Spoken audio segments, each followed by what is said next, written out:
Anything you guys want to cover? Bitcoin is staying alive. Yellen can't kill it. Musk can't kill it.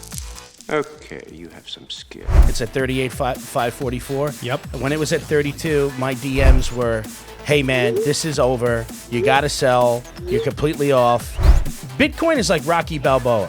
It takes a beating and continues to come back. What is keeping him up, Bill? I don't know. It cannot be killed. It's the AI super soldier of the century. Yo, Adrian!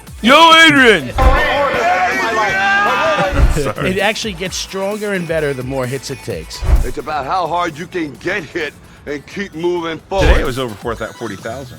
Did it crack 40? Yeah, it Sure, did. yeah, it was over, nicely over. Look, I'll show you. Yeah. High of the day was like 40,500. Let's go, man. It's fine. It's fine.